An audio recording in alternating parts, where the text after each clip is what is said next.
400 কোটি মুসলমান যদি 400 কোটি হাত একত্র করেও 24 ঘন্টা দুনিয়া উপার্জনের জন্য চেষ্টা করে, আল্লাহর কসম কাফের বেঈমানদের সমপরিমাণ দুনিয়া ইমানদারের হবে না, হবে না, হবে না, হবে না। আল্লাহ দিবে না, আল্লাহ এটা ওয়াদা দিয়ে রাখছে, ওয়াদারনি ওয়াল মুকাদ্দিবিনা উলিন নামাতি ওয়া মাহিলহুম কালিলা। আল্লাহ বলছে মিথ্যাবাদী নাফরমানদেরকে কিছু সময়ের জন্য দুনিয়া দিয়ে দাও। বান্দা মোমেন সেজদা দিয়ে আমার কাছে আইসো, আমি আল্লাহ তোমার চাহিদাও পূর্ণ করব জান্নাতে। তোমার চাওয়া শেষ হইলে আমি নিজের থেকে কোটি কোটি কোটি কোটি আরো দিতে থাকব, আমি সব দেব জান্নাতে। দুনিয়া শুধু খোরাকি। ওই আমার বাসার রাজমিস্ত্রি কাজ করছে, ওর লগে চুক্তি হইলো, সিস্টেম কইছে হে হুজুর ডেইলি 8 জন কাজ করব, কর্মচারী আমরা 600 টাকা কইরা ডেইলি হাজিরা দিয়ে যাবেন রোজ। আর 60 ডালাইয়ের পরে স্কোয়ার ফিট মাইপা আপনার 280 টাকা কইরা যত আসে বাকি টাকাটা দিবেন। এইটা হইলো হিসাব। আমি বুঝছি এইটা আমাকে হিসাব।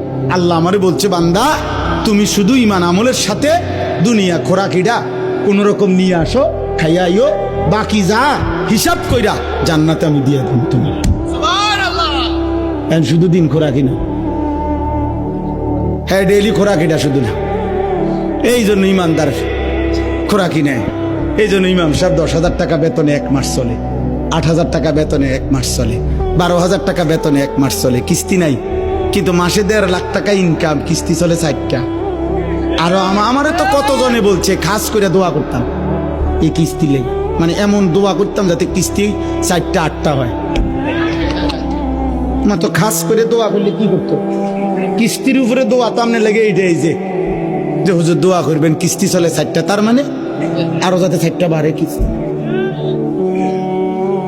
আমার একবার একজন হুজুর রবিবারে 7 ডালাই খাস করে দোয়া করবেন।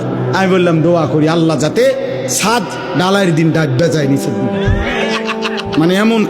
নাহলে খাস দোয়া কি, এটা করে জাঁতা দেওয়াতে দোয়াটাই নর্মাল দোয়াই তো 7 ডালাই হয়। তো যেহেতু সাপ দিতেন কইছেন আপনি খাস, তো তাহলে 8টু সাপ দিলাম। দুনিয়া মোটরসাইকেলের লেগে দোয়া, হাই মুসলমান, হাই মুসলমান, 7 ডালের দোয়া। হুজুর দোয়া করবেন কষ্ট করে, আল্লাহ আল্লাহ করে 12 লাখ টাকা ব্যবস্থা করছি ছেলেটার বিদেশের, আল্লাহ আল্লাহ করে করছে। 3 লাখ টাকা সুদে নিছে, 4 লাখ টাকা কিস্তিতে নিছে, আল্লাহ আল্লাহ করে। হায় হায় হায় হায় মুসলমান, কেমনে বললে এত বড় কথা, এত বড় না ফরমানির কথা কেমনে কইলা? আরে সুদখোর কেমনে বললা? আল্লাহ আল্লাহ করে নিছো কেমনে? আর সুদের টাকার উপরে দোয়া চাও কেমনে? কি দোয়া করতো আপনার ফুতের লেগে? আপনি কি দোয়া চাচ্ছেন? কি দোয়া করতো? আমি দোয়া করতাম যে আল্লাহ উনি যে 6 লাখ টাকা সুদ নিছে এটাতে বরকত দেন নাকি। তো কি দোয়া করতো কি? তা নাই তো কি? আর নাই তো দোয়া করতে আল্লাহ সুদখোরকে ধ্বংস করে দেন। তো নাই তো বরকত দেন বলা যাবে? কথা বলেন না কেন? সাবধান মুসলমান, আখিরাত খামখেয়ালিন। আবারও বললাম, এজন্য এই জবানের হেফাজত জরুরি, হালাল হারামের পার্থক্য বুঝা জরুরি। এক মুসলমান, আবারও বলি, আখিরাতকে আপনারা মামুলি ভাববেন না, আখিরাতকে খামখেয়ালি মনে করবেন না। আখিরাতে পুরা জিন্দেগির হিসাব দিতে হবে, রাত দিন 24 ঘন্টার হিসাব দিতে হবে। অতএব আজকে আমি এতগুলো কথার পরে আপনাদের কাছে আমার মূল বক্তব্য হলো, আব্বা চলেন আমরা একটা এতটুকু বুঝি যে কমপক্ষে নিজের দিকে একবার নজর দেই।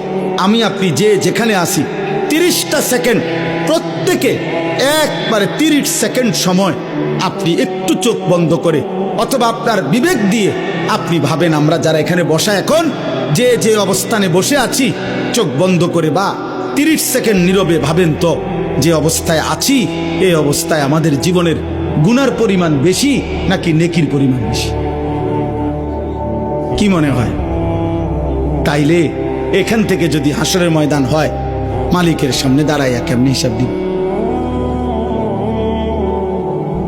কেমনে হিসাব দিব? আপনি কি মরবেন না? আপনাকে কি খবরে যাইতে হবে না? এই কথাটাই আমি মনে করাই দিলাম। আমার ছোট্ট বুঝে আমি এতটুকু বললাম। আল্লাহ তাআলা বলছে, বান্দা এবার যদি মনে করে থাকো তোমার গুনার পরিমাণ বেশি, তাইলে তুমি অন্য কোথাও গিয়ে লাভ নাই।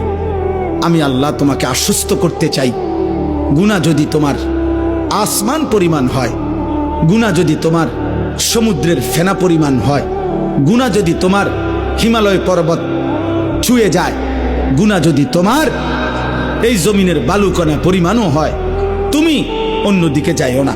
তুমি যদি শুধু বুঝতে পারো, অনুভব করতে পারো, তোমার ভিতরে যদি উপলব্ধি আসে আমার গুনাহ বেশি, আর আমার এই গুনাহ আমার জাহান্নামে নিবে, আর জাহান্নামের আগুন আমি সহ্য করতে পারবো না, খোদার কসম আল্লাহ বলেন এদিক সেদিক না গিয়ে বান্দা তুমি আমার দিকে ফিরে আসো, আমার রহমত থেকে নিরাশ হইও না। আমি ওয়াদা করলাম, আমি আল্লাহ এক সাগর নয়, আমি হাজার সাগর, এক পৃথিবী নয়, আমি আসমান ছোঁয়া গুনাহ একবারে একসাথে মাফ করে দেব। তুমি আমার কাছে আসো।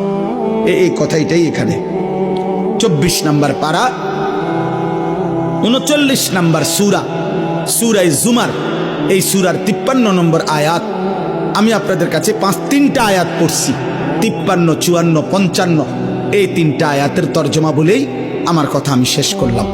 আল্লাহ তাআলা বলেন, কুল, হে নবী আপনি বলেন, ইয়া ইবাদিয়াল্লাযীনা আসরাফু আলা আনফুসিহিম, হে আমার বান্দারা, তোমরা যারা নিজের উপরে গুনাহ করতে করতে সীমা অতিক্রম করে ফেলেছ, গুনার পাহাড় উঠে ফেলছো, তোমরা নিজের উপরে যারা জুলুম করে ফেলেছ, তোমরা যারা জীবনটাকে শেষ তসতস করে ফেলছো। হাদিসের মধ্যে, তাফসীরের মধ্যে আছে, নবীজির কাছে কয়েকজন লোক